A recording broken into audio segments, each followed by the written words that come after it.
जय हिंद साथियों, मैं प्रबल प्रताप सिंह आपका अपने YouTube चैनल परीक्षा शक्ति जातौन स्टडी पॉइंट में स्वागत करता हूं। आज हम लेकर आए हैं करंट अफेयर्स के कुछ महत्वपूर्ण तथ्य हैं जिसके बारे में आज चर्चा करेंगे। जो तथ्य क्या है कि नरेंद्र मोदी जी द्वारा आपका जो श्री राम मंदिर अयोध्या में है उसके चारों तरफ एक राष्ट्रीय राजमार्ग घोषित किया गया है जो 84 कोस का है, जो एक 4 लेन राष्ट्रीय राजमार्ग घोषित किया गया है, जो हम आपको चित्र के द्वारा दिखाएंगे। जिसमें ये आपका यूपी का नक्शा है। नक्शे की बात करते हैं तो ये आपका यूपी का नक्शा है, ठीक है।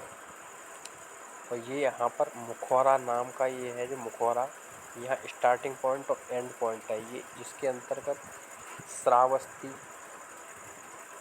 बलरामपुर, गोंडा जिला, बाराबंकी, बहराइच, फैजाबाद जो अयोध्या है, अम्बेडकर नगर, गोर और संत कबीर नगर, बस्ती, इसके अंतर्गत ये डिस्ट्रिक्ट आते हैं।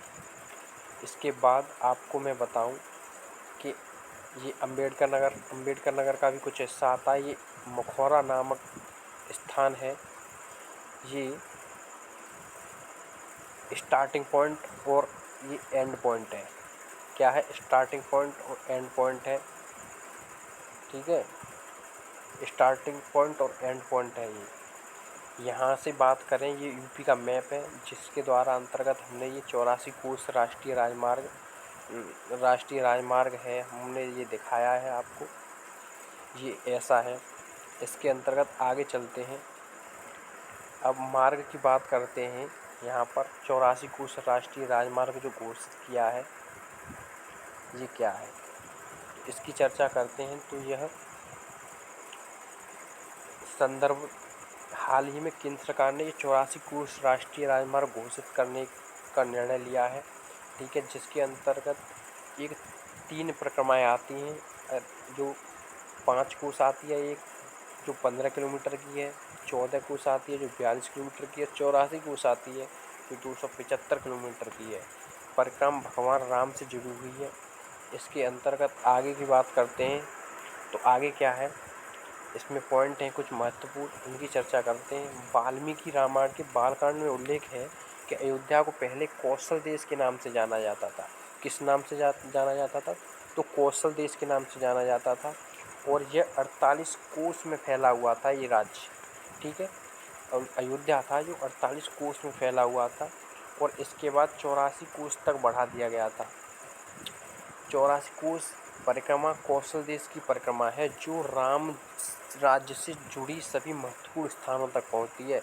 यानी जो राम से जुड़े हुए हैं कुछ महत्वपूर्ण स्थान, उन तक ये आपको सब ये 84 राष्ट्रीय राजमार्ग वो जो घोषित किया है 84 कोस, यह सभी महत्वपूर्ण स्थानों को जोड़ता है, ठीक है। आगे चलते हैं। आगे क्या है? तो आगे है ये 14 कोस परिक्रमा मार्ग उस समय के मुख्य अयोध्या शहर के लिए है, जब 5 कोस परिक्रमा उस आंतरिक चक्र की परिक्रमा है जिसके अंतर राम राज्य का केंद्र स्थित था। यानी 5 कोस का जो ये 5 कोस दिखा रहा है, ये है तो वो था जिसके अंतरिक चक्र, यानी जो चक्र है ये 5 कोस का, इसके अंतर्गत राम राज्य स्थापित था, केंद्र था एक। और 14 कोस की ये परिक्रमा है जो ये मुख्य अयोध्या शहर के लिए है। नेक्स्ट बात करते हैं आगे कि जो 84 कोस परिक्रमा के बारे में हिंदू जो मान्यता प्राप्त है वो क्या है।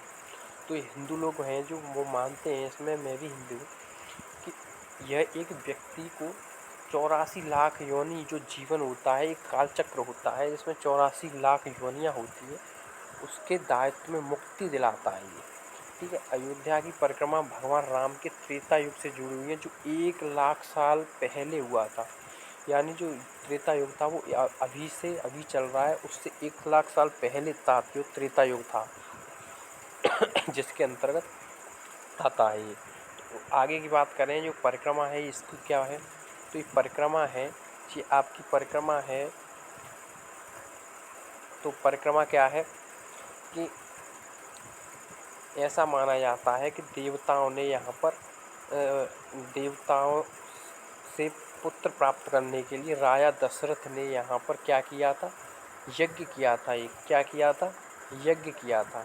ठीक है, क्या था, यज्ञ किया था। यहाँ से 20 किलोमीटर दूर अयोध्या से मनोरमा नदी के तट पर यज्ञ किया था, एक पुत्र यष्टि यज्ञ, जिसके अंतर्गत उन्होंने, उनकी 3 पत्नियां थीं और उनसे 3 पत्नियों से 4 पुत्रों की प्राप्ति हुई।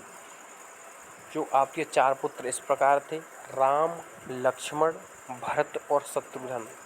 ठीक है, उसके अंतर्गत यह 84 कोस परिक्रमा मार्ग ये 22 दिनों के बाद शुरू होता है और समाप्त होता है जहाँ यज्ञ किया गया था, जिसे वास्तव में मखौरा के रूप में जाना जाता है।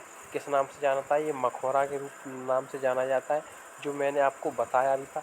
और हमारे चैनल को सब्सक्राइब, लाइक अवश्य करें। ये परीक्षा शक्ति यूट्यूब चैनल है, जिसको आप सब्सक्राइब और शेयर अवश्य करें।